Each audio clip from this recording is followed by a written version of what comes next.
Learning isn't only fun, it can serve a powerful purpose. And today, we'll appreciate a bit more of how learning can have an impact on both physical and mental health.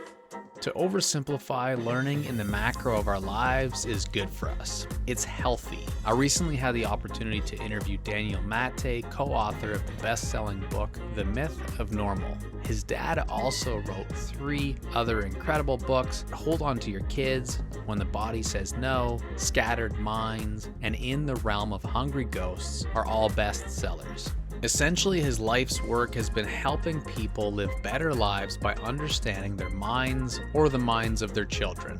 To again oversimplify, if we don't take care of ourselves from the inside out, then eventually addiction, mental illness, physical illness even will catch up to us when the body or the mind tells the score, because as humans, we are not just a body and or a mind, rather we are a body-mind. We cannot separate the two.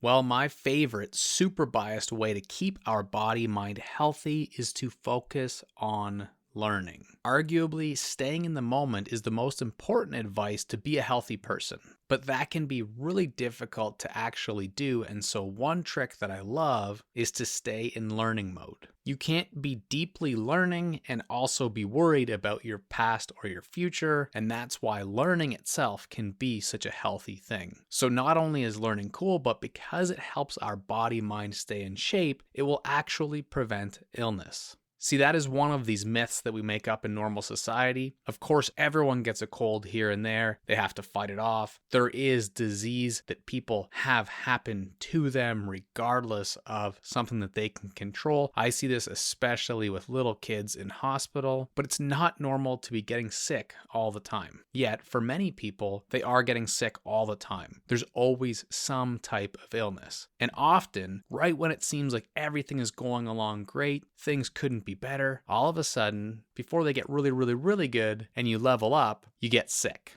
Of course, sometimes there is disease beyond our control, and that's just a matter of math. But for the majority of people, this should not be a normal thing. To think that getting sick is normal is a myth.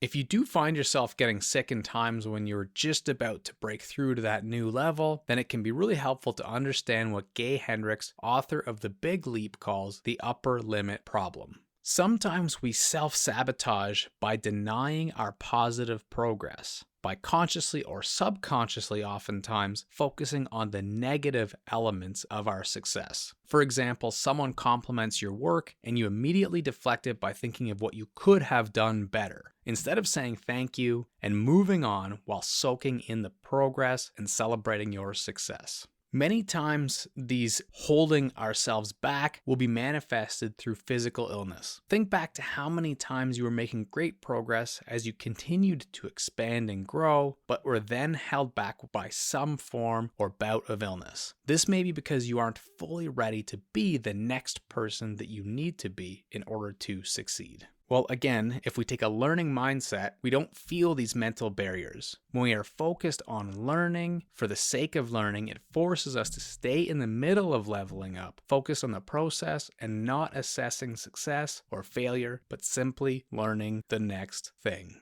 Learning also keeps us from becoming judgmental of other people or things. If something breaks down or a person is mean to us, rather than judging them, we should learn why. Why might that be? When we do this, is more of a curious exploration on our part, and we won't be stuck with negative feelings or stress that weigh on us and can lead to illness as well. So the next time you're tempted to be mad at someone for something they did, stay healthier by learning about them or learning about the situation. The next time that something like a car or a tool breaks down and could frustrate you, think about why it happened, what could prevent it, what you could design to fix such a thing, or again, simply what can you learn from this situation. It's important to point out that this mindset is easy when we're little kids. It is our default to learn at every opportunity. But as we age, and I've seen it many times in the very young teenage years, we often slow down our learning. Some of us stop learning altogether, and we detach ourselves from this natural desire to learn and start to wonder, what's the point? Or we get so focused on one specific belief, one end goal, or a single answer that we are blinded from all the other things that we would love to learn. As we grow up, we get further away from being parented, formal education, and job training, which increases this risk of brain aging and stopping to learn. Neuroplasticity is the ability of our brains to change and adapt to stimuli.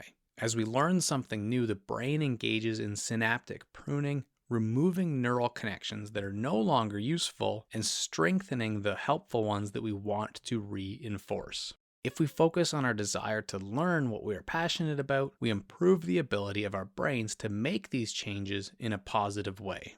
I love this example of the hip-hop artist Logic showcasing this beautifully in a behind-the-scenes document of him learning piano while on tour. As a spoken word creative, he no doubt understands memorization, writing, pace, lyricism, and singing. But the clip where I've seen him most vibrant and alive while on this tour was not doing any of those things. He was probably super engaged and excited when he learned those things in the first place, but in this case, he was so energized by learning the piano from his bandmates. The idea of learning this skill really made him appear like the inner child was bursting through his smile, his laughter, and focused eyes. In order to learn effectively, we need to create moments like this, cycles of setting and achieving or failing on our goals throughout our entire duration of life. This cycle of I have a goal, I want to try it, I suck at it, I'm better at it, and then either I want to get better at it or try something else, keeps us energized.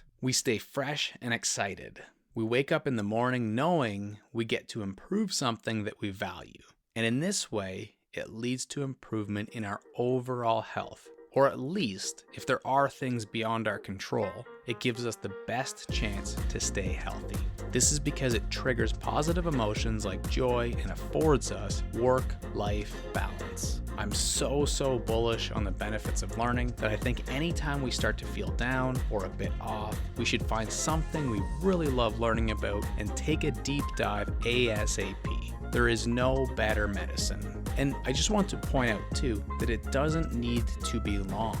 5 minutes a day learning how to play the piano or how to draw is enough to create a positive benefit. But of course, if you want to be an expert, then you'd want to push those minutes and hours as much as possible. But don't let time hold you back from adding learning something new to the rotation of healthy things you do to keep you from getting sick. JKL community, I really love creating these solo episodes for you. As much as the interviews are the real bread and butter of the show, a lot of people have reached out to say that they love these most, and it shows in the downloads. So the most important thing for me though is that we're touching on topics, ideas, concepts, problems, questions that you're interested in when it comes to learning, growth mindset, goal setting, and everything that it means to be a more confident creator in your life. Love y'all, have an amazing day, and remember, just keep learning.